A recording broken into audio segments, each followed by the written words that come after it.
कौन कहता है आसमां में सुराख नहीं हो सकता यारो, तबीयत से एक पत्थर तो उछालो यारो। चलिए आज बात करते हैं कुछ खास।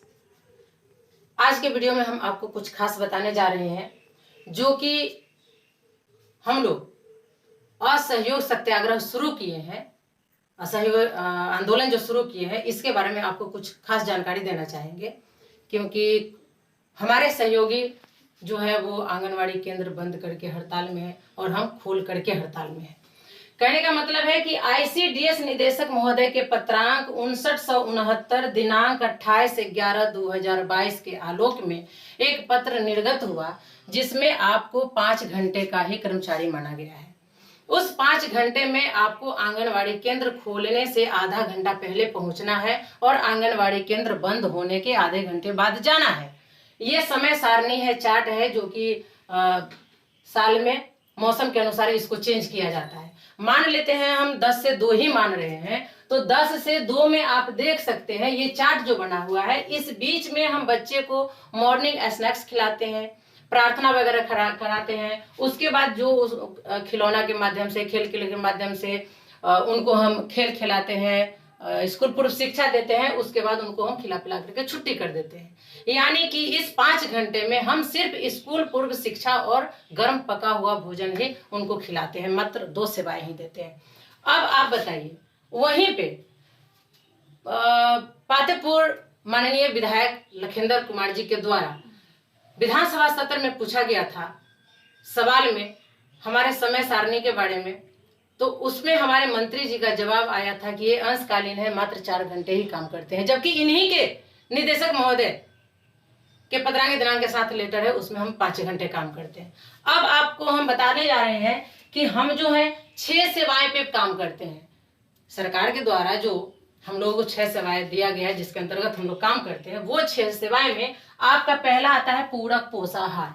ये पूरक पोषाहार जो है, इसमें हम बच्चों को खाना खिलाते हैं, टीएचआर के रूप में ये करते हैं। दूसरा आता है स्कूल पूर्व शिक्षा, जो कि हम ये 10 से 2 के बीच में या 9:30 से 1:30 के बीच में जो समय सारणी है उनके अनुसार देते हैं। अब तीसरा आता है टीकाकरण। क्या टीकाकरण का कोई समय निर्धारित है इसमें, इस 5 घंटे में? 0, कुछ भी नहीं है। चौथा पोषण एवं स्वास्थ्य शिक्षा, क्या ये इस 5 घंटे में आता है? 5वां में आता है स्वास्थ्य जांच, क्या ये 5 घंटे में आता है? 6वां आता है संदर्भ सेवा, क्या ये 5 घंटे में आता है? मैं सभी से पूछना चाहती हूं कि इस मुद्दे पे हम लड़ाई क्यों नहीं लड़ रहे हैं? काम करते हुए अगर हम असहयोग आंदोलन में कूद पड़ते हैं तो हमारा मानदेय भी नहीं कट रहा है और सरकार का सारा काम हम बाधित करते हैं। 6 सेवाएं में ही उनका 4 सेवाएं हम नहीं करते हैं तो सरकार हिल जाएगी। अन्य विभागों द्वारा जो काम दिया जाता है हम उसका बहिष्कार करते हैं तो सरकार हिल जाएगी और आपकी मांग को पूरा करेगी। लेकिन हम लोगों को इस सब जानकारी से अलग रखा जाता है।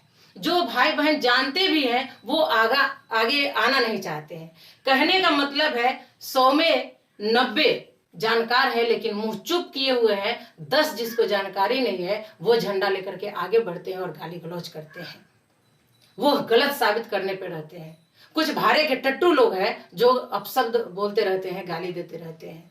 तो खैर वो आपका काम है, आप गाली देते रहो, बकते रहो, उससे हमको कोई फर्क नहीं पड़ता है। लेकिन हम बात करेंगे मुद्दे की, और इस मुद्दे पे आप अगर लड़ते हैं, मैं पूरे बिहार क्या पूरे भारत की सेविका से आगाज करना चाहती हूं कि आज के आज, अभी के अभी से आप असहयोग सत्याग्रह आंदोलन में कूद पड़िए और आंगनवाड़ी केंद्र सिर्फ 5 घंटे ही चलाइए। 5 घंटे में जो सेवाएं हमें दो देनी है वही दीजिए। इसके बाद कोई भी काम नहीं करिए, बहिष्कार करिए। एकजुट होकर के अगर लड़िएगा तो हम अपने मुकाम को हासिल करेंगे, सरकारी कर्मचारी बनेंगे, वेतनमान होंगे। अगर इस मुद्दे पर सरकार को घेरते हैं तो दूसरा ऑप्शन आपके पास है। इसके एवज में हम कोर्ट भी जा सकते हैं और कोर्ट में हम साबित कर सकते हैं कि 6 सेवाएं हमारे सेवा में आ रही है, उसमें से 2 सेवाएं के लिए हमको समय सीमा निर्धारित की गई है, बाद 4 जो सेवा बचती है उसके लिए कोई समय सीमा निर्धारित नहीं है। अन्य विभागों द्वारा जो काम दिया जाता है उसका भी कोई समय सीमा निर्धारित नहीं है। ऐसे में हम अंशकालीन कैसे? हम पूर्णकालीन है भाई, हम दक्ष सेविका हैं, हम कोई मजदूर नहीं है, हम कर्मचारी हैं और हमें कर्मचारी का वेतन चाहिए। हम सरकार के पास जाते हैं 200-400 रुपया के लिए। क्यों? जब हम 24,000 के हकदार हैं तो 200-400 के लिए हम क्यों उनको घेरे और जाए? जितना मानदेय आपका हड़ताल में कट रहा है, ईमान से हृदय पे हाथ रख करके बोलिए, उतना अगर पैसा लेकर के जाइएगा कोर्ट में तो शायद डिग्री आपके पास में होगी और आप जीत जाइएगा। लोग तरह तरह की उदाहरण देते हैं, टीचर गया, टीचर भी गया हड़ताल में, लेकिन टीचर ने भी केस किया। आप धरातल से लड़िए ना, कौन मना कर रहा है? जमीनी से भी लड़िए, कोर्ट से भी लड़िए, रोड से कोर्ट तक का सफर करिए, तब जाकर के कुछ होगा। लेकिन आप लोग बार बार धरना, और जिस मुद्दे पे हमको सरकार को घेरनी है उस मुद्दे पे हम घेर ही नहीं रहे हैं। ऐसे में हमें असफलता हाथ लग रही है। तो आप लोग बुद्धिजीवी है, समझदार है, इस बात को समझिए और इसको अपना आधार मानकर कोर्ट चलिए, कोर्ट में लड़िए, असहयोग सत्याग्रह में शामिल होइए। आप मेरा साथ नहीं दे रहे हैं, आप महासभा का साथ नहीं दे रहे हैं, आप अपने आप को साथ देंगे अगर आप ये असहयोग सत्याग्रह आंदोलन में कूद पड़ते हैं तो। बात बाकी आपकी मर्जी, हमें आपकी आंख खोलनी थी, हम खोल रहे हैं। अगर इससे भी आपकी आंख नहीं खुलती है तो ऊपर वाले ही आपके मालिक हैं। चलिए, इतना के साथ हम इस वीडियो को यहीं पे रोकते हैं। फिर अगली वीडियो में नए जानकारी के साथ आपसे पुनः मिलते हैं। तब तक के लिए धन्यवाद।